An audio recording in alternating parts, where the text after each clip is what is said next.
of Muay Thai comes from just watching a lot of K1 and Dutch Muay Thai from the 90s to present time.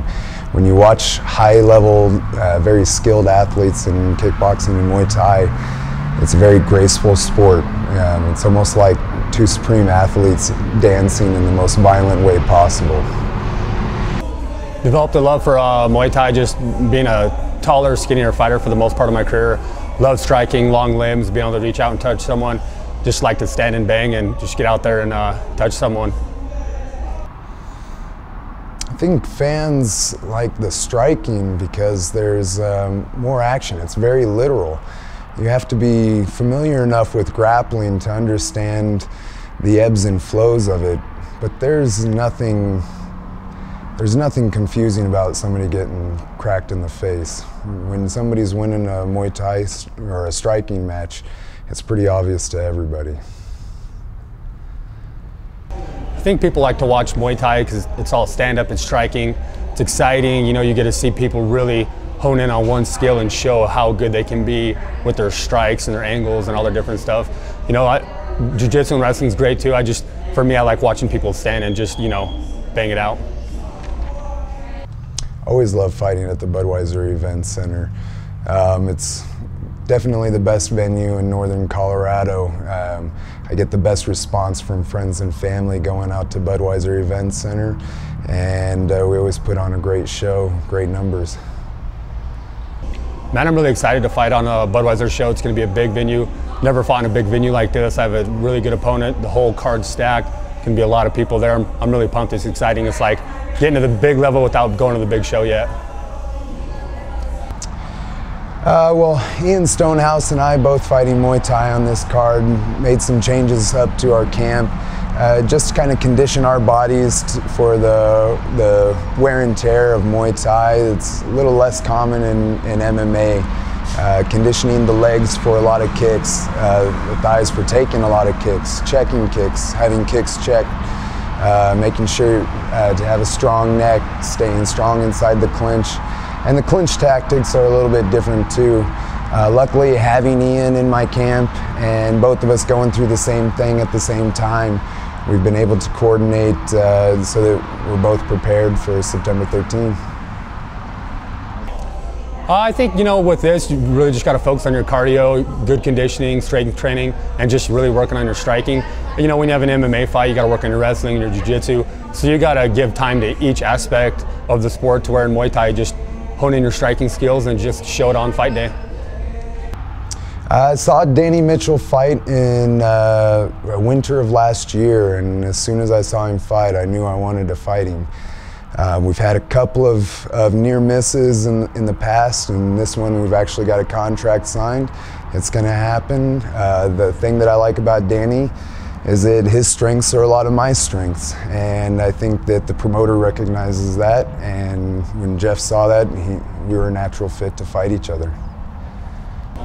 My opponent, Brian Scraper, real tall, good Muay Thai like me. I think I'll be a little bit heavier in the fight, but I don't think either one of us really have an advantage anywhere. We're both long, we're both going to fight from outside. I think it's going to be fun, it's going to be real exciting. I'd see us kind of measuring each other at first, and then once somebody establishes dominance, there's going to be some ebbs and flows where we're trying to work and recalculate our game plans based on reactions that we're getting from the other fighter. I know myself, I plan on putting pressure on him, and I plan on making him fight off of his back step, and I want to see just how athletic he really is and see if he can hang with me for all 3 rounds. You know, I think it's going to be 9 minutes of war. I don't think either one of us are going to finish the other. I think it's going to be a really good scrap. I think we're going to be all over the place. Head kicks, body kicks, leg kicks, good strikes. Just think 9 minutes of pain. You know, being a professional fighter, I've worked more with promoting the shows and trying to build up sponsorships, doing more selling, which I never really thought that I'd be doing again. But turned out that all those jobs that I was working during my amateur career ended up being good experience. You know, I've always taken it seriously. I've approached every fight, even in my amateur career, as if it were a professional fight, so that when the day came where I'd be fighting professionally, it wouldn't be a totally different world to me. So, you know, I'm trying to put together all the skills that I've learned over the past decade in this sport and make them pay off. Being a professional fighter doesn't really affect anything at home. I'm a personal trainer, so I mean, it's pretty much what I do either way. And most of my roommates are MMA fighters or kickboxers, so I mean, it's kind of like a fighter dorm that we live in. So it's, you know, it doesn't really affect anything. I couldn't be doing this without my sponsors: Rev Gear, Fight Gear, Title Boxing Club, Trials Martial Arts, Max Muscle, Northern Colorado, Raintree Athletic Center, and just all my friends and family that have come out to support the show. I just want to thank Justice Narrows for giving me the opportunity to fight on the Budweiser card. I want to thank Brian Scraper for epic fight that's about to happen. I want to thank my head coach Thomas Denny, my secondary coach Sean Bookout, and everyone who's been a part of my camp and helped me through this. The thing about Muay Thai I love and why I've decided to pursue it so much. I grew up wrestling and everything, and that was my first part of the game, but once I started experimenting with the Muay Thai game and the stand-up game, it really came naturally to me. And I just, you know, I have long limbs for my weight class, and yeah, things started clicking more with that as opposed to, you know, I have the wrestling and the ground game to fall back on, but I'm always most comfortable standing up, so.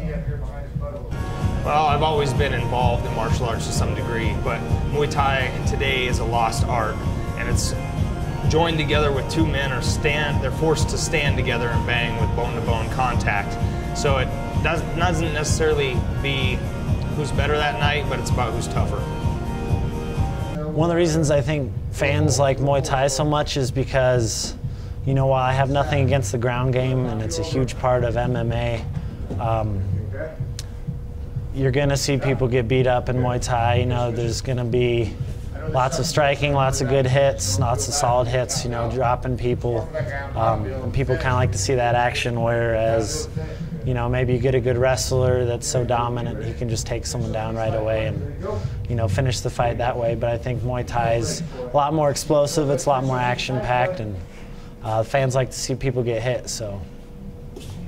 I believe fans enjoy Muay Thai because in an MMA bout, sometimes with the clinching and going to the ground, it can stall out. But with Muay Thai, the two men are forced to keep standing and keep banging no matter how tired, beaten, or bruised they are. As far as fighting for the Budweiser Event Center, I love that venue, man. It's fun, it's a great atmosphere. You know, it's not big enough to where it doesn't feel personable still. I can still, you know, hear everyone.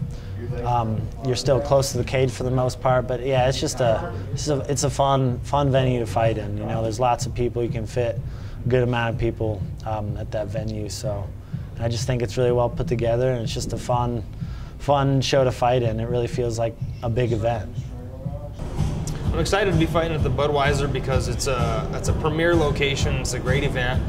Spartan Labs throws a great show every time, and this card is full of guys with a lot of talent, so it's going to be exciting. The difference between, you know, a Muay Thai camp and an MMA camp, this is actually the first time I've had to do this, but there are quite a few differences. You know, I'm still training stand-up like I was before.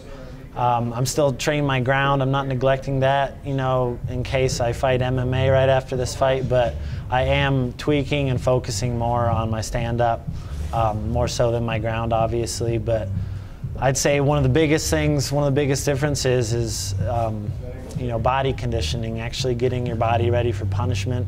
I know I'm going to take punishment, so I'm getting my legs ready, you know, my shins ready, my body ready, everything. So I'm toughening up my body, and I'll be ready for a war.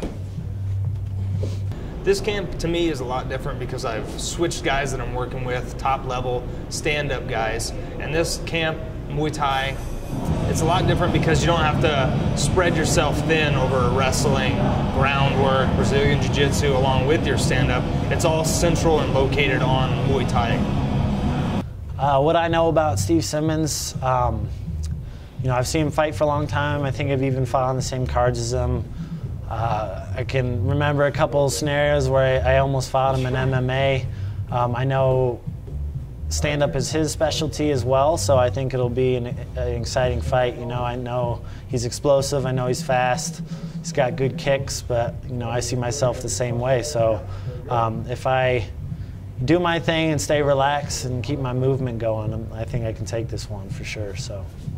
Well, Ian, I know he's done some things, and I respect him for everything he's done so far. I know he's been more involved in the MMA world, as I have in the past. I don't know his reasons for coming to Muay Thai, but I'm excited to be fighting him, and I believe me and him are going to have a great fight.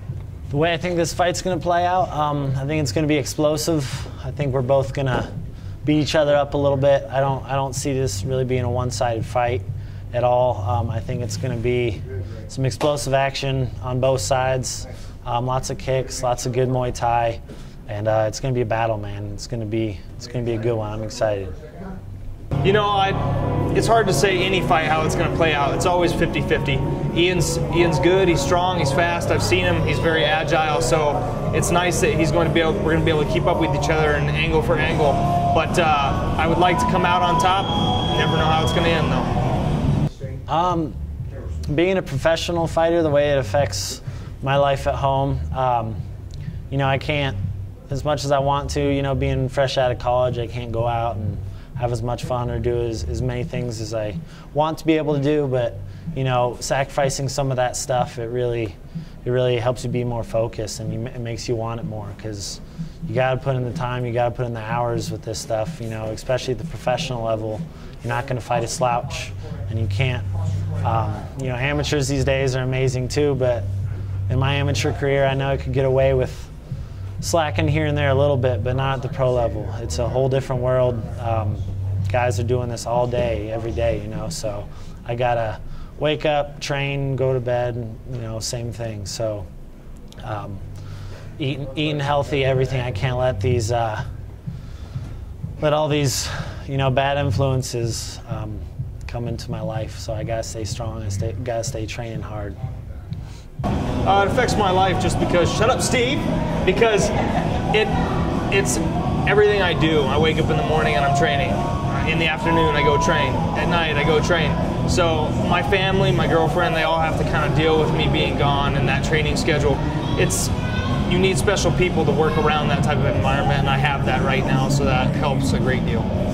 I would like to thank, you know, obviously my team trials here. I train just, you know, a bunch of animals here.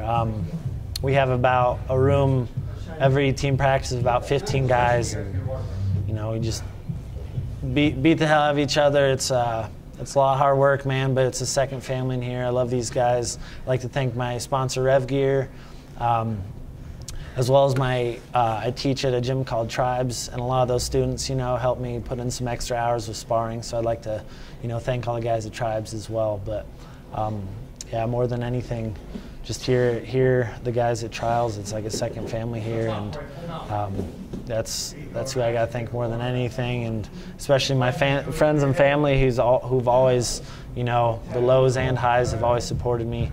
I have a good fan base, and I'm just gonna keep it rising, and I know people will always be there for me, so that means a lot. I'd like to thank Max Muscle of Northern Colorado. They are a huge support to me. I'd like to thank LA Boxing for letting us use their facility. Danny Mitchell, Garrett Culpepper, he's good support. Cody, all you guys that have helped me get to where I'm at right now, been a huge help, and I appreciate everything. I'd like to thank Double Diamond CrossFit as well, because they kick my ass. It's great. The thing I love about MMA, and the reason why I pursued it, is it's the excitement. Getting in the cage, the people, the fans, everybody cheering you on, the rush, the build up to the fight, everything, the whole training aspect, knowing who you're training for, who you're going to fight, weeks up. It just takes that. I've been dealing with this for 8 weeks, and just the build up, the grind, and then now we're down to our final week, and we're here. So it's everything, the excitement, the adrenaline, the rush, and everything. I would say the main reason that I love MMA so much is the fact that I'm a man. All men are born with the desire to be the best. Every person or every man wants to grow up being the biggest, the strongest, the baddest, you know. And this is MMA is modern day gladiators, being able to go out and perform and see who the toughest guy is out there. The reason I'm pursuing MMA is literally for the challenge. Growing up, I've always wanted to see how good Josh Copeland could be, and right now this is my time to see exactly how far I can go and what I can make of this. I think fans like MMA so much because of the excitement. Once again, you're looking at two guys going in there, little 4-ounce gloves, especially heavyweights. Basically, might as well just bare knuckle it. Going out there and showing all of mixed martial arts, kicking, striking, wrestling, jiu-jitsu, judo, you name it, everything's all put in one. And it's just the excitement of the sport, just seeing all that, who's the best. I would say people like MMA a lot just because it's the ultimate test to seeing who the toughest guy is out there. We're not just restricted to using our hands or restricted to only using wrestling. We have to cover all the bases of knowing this fight could go to the ground, this fight could stay standing up. There's so many different outcomes that could happen, and I think it's almost fun because you watch world-class strikers getting submitted all the time, or vice versa. World-class grapplers get knocked out before they can even get the fight to the ground. You know, I think it's the best just because it's just fun, it's exciting. People don't know how a fight's going to end up. Fighting on the Budweiser event show is going to be one of the biggest shows I've been in. I've been in some big shows, but locally that's going to be the biggest show I've been in. Tons of people, sold out. Jeff, Sparta, everybody working with, they're great. So it's probably one of the best shows I've been with out here in Colorado. I think fighting at the Budweiser Event Center it's a huge opportunity for me. It's definitely a step up in venue, being able to fight in front of thousands of people versus just a couple thousand people. I'm excited to fight there. Budweiser's got their name on it. It's world known, and yeah, it's going to be a fun opportunity. The thing in my training that makes me the best Anthony is the drive I put into it. Once I got a fight set, I mean, I'm a gym rat. I stay in the gym a lot, but once I have a fight set, I'm in there just devoting my time to trying to make myself better and working out my game plan, beating this guy. Just being it's just my drive. We'll just leave it. It's just my drive.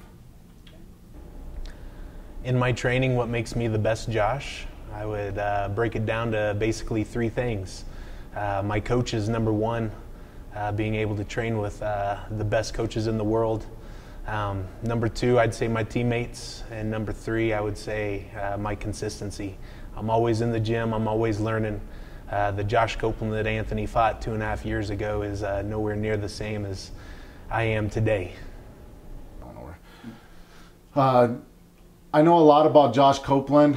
We fought each other back in late 2010, I believe, or 2011-ish, early 2011. I was going through a lot of issues, and he just happened to catch me. From there forward, we've kept in contact, see him around, followed his career, he's followed mine, and I know him, I know a lot about him, everything about him, basically. What I know about Anthony is he's a very good striker. He was a decent wrestler back in high school. I definitely know that he's hungry to get back in the cage with me, try to avenge his loss. You know, Anthony's a very worthy opponent, and I'm excited to get in there and go hard. I think this fight is going to go no more than the first round, honestly. There's two guys who, you have a striker in Josh who likes to strike technically, and I'm a striker myself. I do technically, but I come forward whether I get hit. I'm coming forward nonstop. So when you got two people coming at each other, somebody's bound to get knocked out. So I don't think, no distance, no TKO. It's going to be KO. There's a lot of different ways that this fight could play out. I'm the type of person, I don't go in there with just one game plan. I go in there just allowing the fight to happen. And if the fight stays on its feet, I honestly feel like it could end with a big KO. You know, if the fight goes down to the ground, I'm very confident in my grappling abilities to be able to submit them. And one of the worst ways to go out is by excessive cuddling, which very well could happen this fight. Being a professional fighter affects my home life a lot. I'm away from home nonstop. My kids, I miss a lot of their events. We go through the yearly grind. Do you want me to continue fighting? We take a vote on it. But for the most part, everybody, all the families they have their hands in there. They're saying that they want me to keep doing it. They love it. We do it. They come to the gym with me. The kids come to the gym. Make it a family thing. So I mean, it affects it as in missing a lot of their school stuff, but in the most part, we're all together. Being a professional fighter really doesn't change my life at home. I would say mainly because of my wife. She met me while I was fighting. She knows what it's like when I have to practice every day. She knows what it's like when it's time for fights, and exactly how I feel, how I act. One of the biggest things that I have on my side is my wife, being able to take care of the things at home while I'm out getting ready for big opportunities like this one. I'd like to thank one person, Jen Baltazar. She's my sister-in-law. She cuts my hair. I'd like to really thank my gym, my partners, my teammates, Bobby Lashley, Alex Huddleston, Jonathan Cox, Austin Jones, Clarence Thatch, everybody at the gym, American Top Team, Radcliffe, you name it. I want to thank all of you guys. They've been there to support me the whole time. When I need something, they're there. I need guys in the gym, they're there. My family, definitely, I want to thank. You guys put up with this, my grouchiness, my always being late to things. Just everybody, my family, friends, and my teammates. There's a lot of people in my arsenal that I would love to thank for this fight, starting off with Grudge Training Center. Huge thanks to Trevor Whitman, Jake Ramos, Brian Youngs for helping me get ready for this fight. I want to give a big thanks to my friends and family, and especially all of my Cuddly Bear fans out there who stick with me through thick and thin. Love you guys and couldn't do this without you. I want to thank all of my teammates. I want to thank Lauren Lando with down at Stedman Hawkins for my strength and conditioning, Elliot Marshall for all my jiu-jitsu. I want to thank Dr. Ben with Action Spine Sports Medicine, Dr. Adam with Chiropractic with Guaranteed Results, Ideal Car Star. They're the ones that brought my car back from the grave. I appreciate you guys. I want to thank Ray Perry, my brother, with his bar Handlebar. Love you guys. I want to thank Spill Lounge for hosting my after party. Big thanks to Forza, Dagger 8 Armory, Brent Slaughter. I appreciate you giving me a chance and supporting me for this fight. Jewel Fire Diamonds. Huge thanks to Louie with Doxa Clothing. They're doing my walkout shirt, my fight shorts, my banner. I truly do appreciate you guys and coming alongside me. And then Greg Bloom, my manager, and Lisa Hudson. I appreciate all the time that you guys spend day in and day out. Always there at crazy hours when I need you. You guys rock. Love ya. Appreciate you guys.